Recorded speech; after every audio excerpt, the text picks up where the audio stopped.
Mga boss, andito tayo ngayon sa AA. Diyan lagi tayo nagpapagawa ng motor. So, andito yung ating motor, yung ating Mio. Kasi base sa dating may-ari, matagal na hindi nalilinis ang panggilid dito. So, papalinis natin at saka ipapagawa natin kung ano yung mga dapat gawin. Kaya samahan nyo ako. Tara! Hindi na pinatagal ni Ron, binabaklas na. Napansin ko, dati nakatop box to. Yung tornilyohan niya, naputol na parehas. So, bubunutin namin yung tornilyo, papalitan namin na panibagong tornilyo.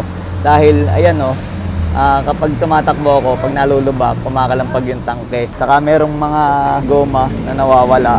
Kukumpletuhin namin para hindi mag-vibrate. Ito, nagbabibrate na ganyan. Tapos palinis natin yung panggilid. Ito na yung itsura niya. Pag natanggalan ng fairings, malinis yung labas. So, pero yung loob, madumi. Sabi ng may-ari, matagal na din yung hindi napapagalaw to. Mula yata ng 2015 yata, hindi pa nagagalaw yan, Ron. Linis karburador, linis gilid. Tapos, gagawa namin ng paraan to. Papalitan namin ng tornilyo para hindi makalampag. Kumakalampag ron eh. After na malinis na yung karburador, naikabit na namin.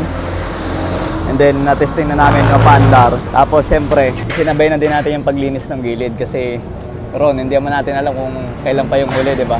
Baka mamaya, bola niyan eh, pudpud na. Papalitan na natin. Ayos yan ah. Parang stock pa. Pati gasket, no? Ginugupit ni Ron yung gasket. Ayan. Para malinis yung buong crankcase. Mas malaking bagay itong ganito para hindi mapasok ng tubig. So, stock pa, no? Kaya ginupit natin para malinis. Ayan, no? Ganyan na itsura niya kapag nalinisan ng gasolina. Gasolina lang ang ginamit. Ito yung mga parts niya. Kailangan natin palitan yung slider piece. And then bola, siyempre, papalitan na natin yung bola. Alright, malinis na. And then, ito, medyo manipis na.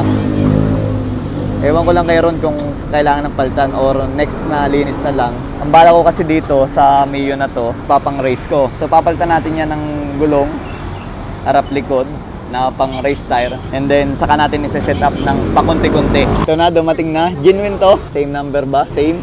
Same. And then, bola. Genuine na Yamaha. Tapos, slider piece. And then, siyempre, kailangan natin bago ikabit, lalagyan natin ng lubricant grasa. After na malinisan, ganyan na yung itsura niya. Ulitin natin, ang pinalitan ko lang, siyempre, yung genuine part uli na belt. And then, yung bola sa loob na stock pa rin at saka pinalitan na din natin ng slider piece. Ito yun oh.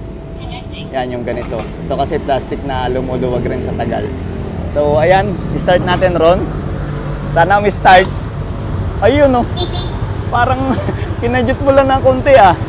So ganyan na yung katahimik. Alright. Kagandahan sa motor na to, stock. Pansin nyo naman, pati gasket from Yamaha pa. At siyempre, ipinalit natin, genuine Yamaha rin yung parts. Ayan yung luma. So, may crack na kasi. Mapapansin nyo, ito yung mga crack na.